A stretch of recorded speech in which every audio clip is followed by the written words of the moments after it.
What? What? What the hell is this? Harumph.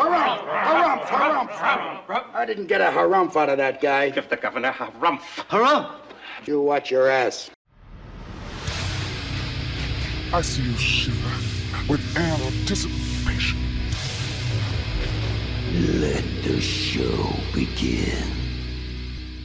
Hey everybody, this is David Heretic coming at you with another edition of Reactions, Reviews, and Rants. And tonight, alright, we're coming back to Silverchair. Yes, indeed, Silverchair Fans feeling you. Come on now.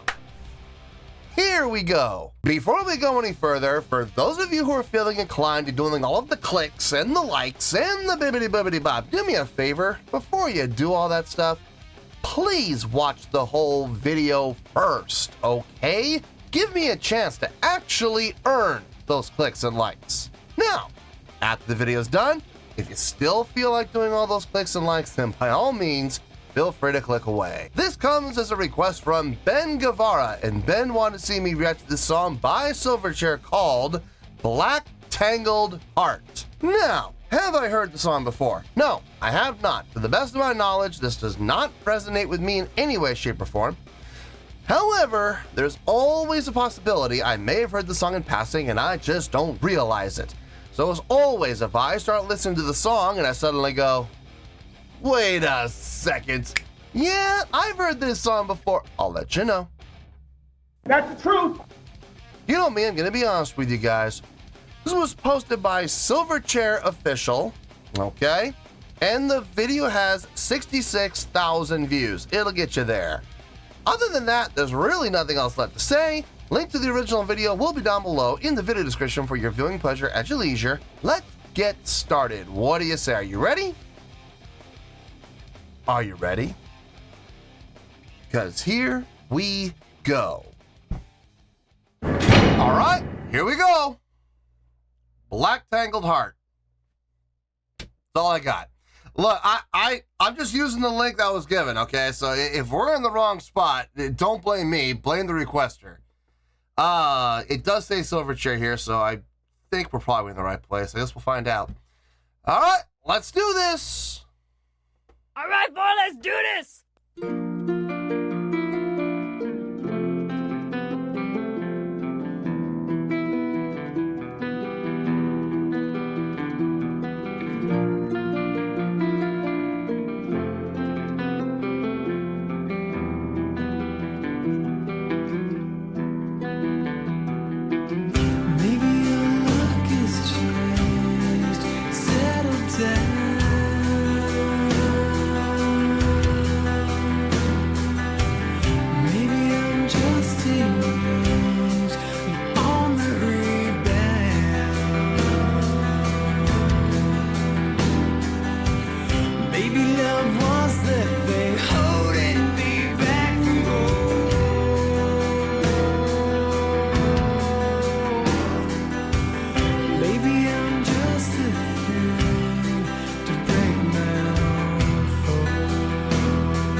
G. Okay, that makes sense.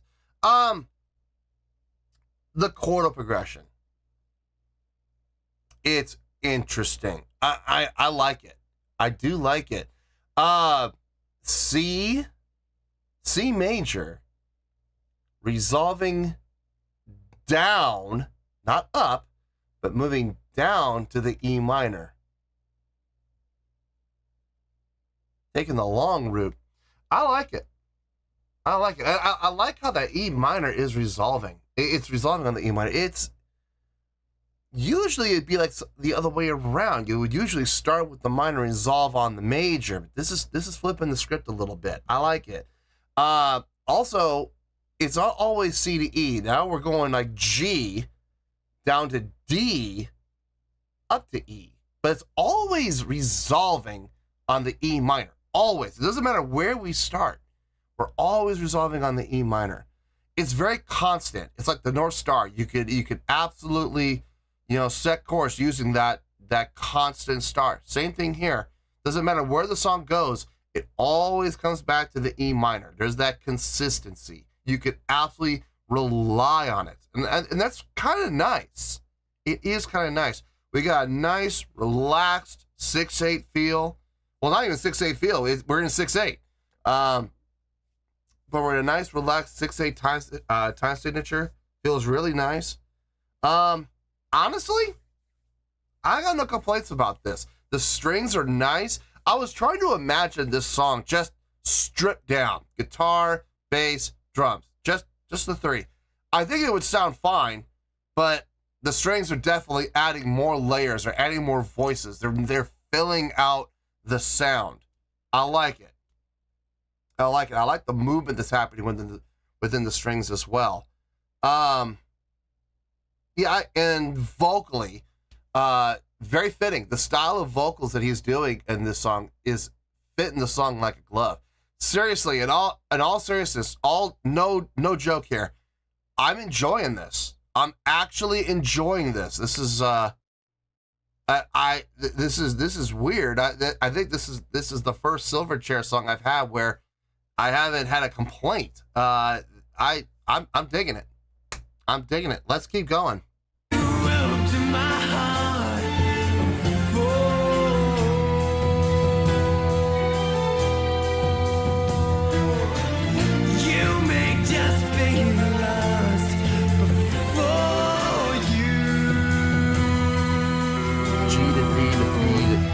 Nice. See the black tangled heart.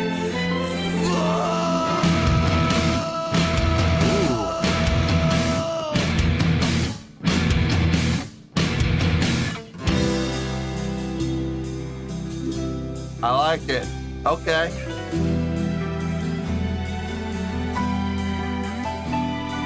A little swerve in there. That was nicely done.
I got no problem with it. I got no issue with it. It's a really nice tune. It's a really nice tune. Let me get my thoughts together. I'll see you in the review and we'll talk about it. Well, there you go, folks. That was Silverchair with Black Tangled Heart. This was a request from Ben Guevara. Okay. Silverchair and I have not had the best of relationships on this channel. I haven't really been the biggest fan of them. Some of their music, I'm just not a fan of. And some of the songs I've heard on the channel, I couldn't give it a good score. And I love how people are like, oh, you just don't like Silverchair. No, that's not it. It's not that I don't like Silverchair. It's I didn't like that particular song. You know what I mean? And listen, there's always going to be songs from every band that you're going to love. And there's going to be other songs that you're just not a fan of. I mean, it happens. It absolutely happens. In this case, we found a song that not only did I find interesting, I actually enjoyed. I actually enjoyed listening to this. I had no problem with this at all, and I think you're going to see that in the score. On a scale of 1 to 10, I think this might be the highest score I've given Silverchair. I'm going to give that an 8.1. Yep, 8.1. I feel good about that score. Let me tell you why. Why? Okay, first things first, an 8.1. What does that mean? Well, an 8.1 would translate to a great scale rating, so I think this is a great song. It would come out to 4 to 5 stars and an A- letter grade. So there you go, an 8.1, great scale rating, 4 to 5 stars, and an A- letter grade.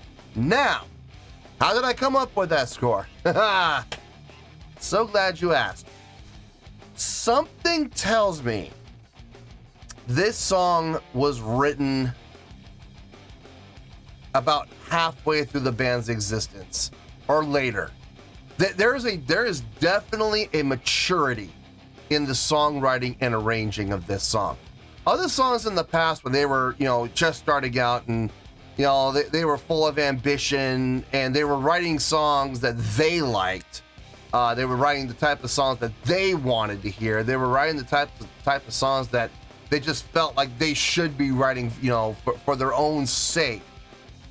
You'll hear some immaturity in their songwriting. Let's be honest here, okay? I mean, writing songs with lots of dissonance just for the sake of dissonance. I mean, I don't get that. I really don't understand that. I mean, there are no rules when it comes to songwriting, but when you write songs, don't you want to write songs that are pleasing to the ear? And when you're writing songs that are just basically pure dissonance, it's like, I mean, that might be pleasing to your ear maybe, but is it pleasing to the masses?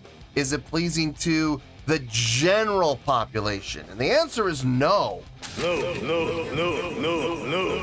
You're going to have a demographic, obviously. You're going to find, some popularity within that niche, obviously. But at the same time, if you're looking to have mainstream success, writing songs that are just pure dissonance, I'm sorry, that's just not going to work.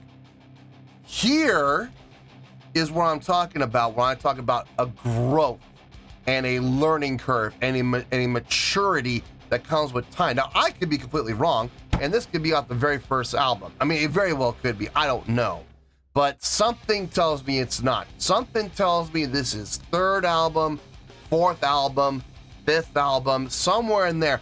There is a maturity that has occurred here with their songwriting. Was there dissonance? Yes. There was dissonance placed strategically in specific places that would add a certain atmosphere to the song.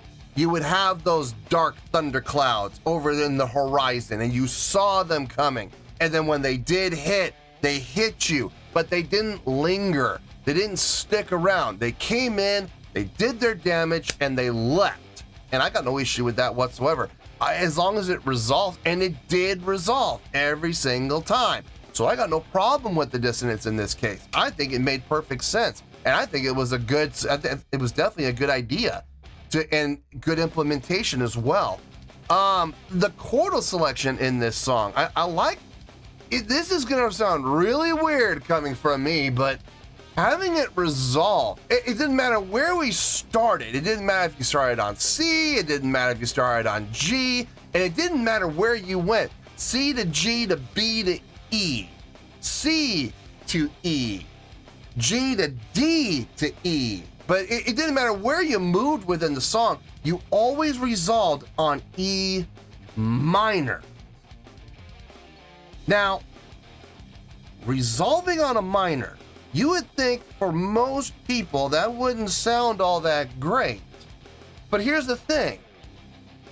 Usually we would start on a major, whether it be C major or a G major, and then we would move maybe to other notes. Like I said, we had a section where we went G to D to B to E, or whether you're going just from straight C to E, you went from the major and you ended up on the minor. You had the inversion, so you had no problem with that. Usually it's minor to major. This was major to minor.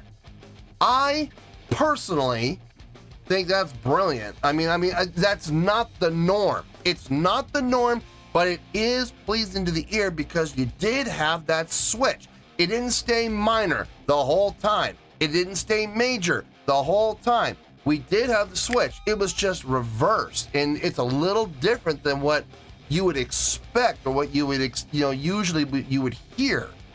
Personally, I like the flip. I like it. I think it definitely shakes things up. So nice job. Really nice job on that. Guitar playing, thought it really nice, very steady with the strumming, liked it. The bass, I couldn't really hear the bass too well in the mix, if I'm being honest. There was a lot happening. So couldn't really hear the bass all that well, but I didn't hear anything stick out, so I can only assume he did a fine job. Drumming was very light, very laid back. I like that. For the type of song we're in with a little bit of a slower tempo at that 6/8, it's a nice pattern, really nice pattern. Almost sounded like he was playing with either rattan sticks or possibly brushes. I mean, that's possible too, but it sounded really light, and I liked it. I absolutely liked it. The addition of the symphonics, the strings, the woodwinds, the horns, I think that was a really brilliant move to help fill out the sound. I was trying to imagine this song, just guitar, bass, drums, and layering guitars obviously to give it a bit of a fuller sound. It would have worked. I think it would have absolutely worked, but having all those other voicings definitely filled out the sound in a much richer and warmer way. Especially when you had them strategically entering entering the fray and exiting the fray as well. I had no issue with anything that happened within the voicings at all. I think this is a great song.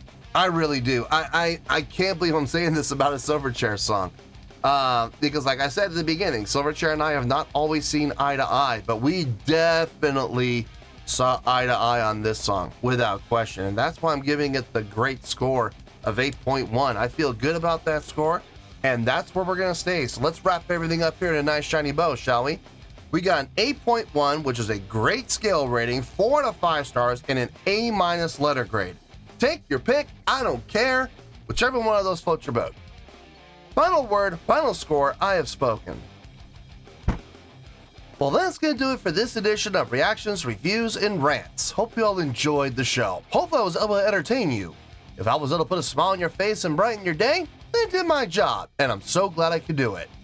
If you guys feel like joining the fan base, go ahead and click on that button down there. If you guys want to like the video, go ahead and like the video. If you guys want to ring the bell, go ahead and ring the bell. It honestly doesn't make any difference at all to me, but if you guys feel like doing these things, well then by all means, feel free to do so. Well, that's going to do it for the night, folks. Thank you very much for watching, and as always, this is David Heretic signing off, reminding you to stay fabulous and support each other. Later. Peace.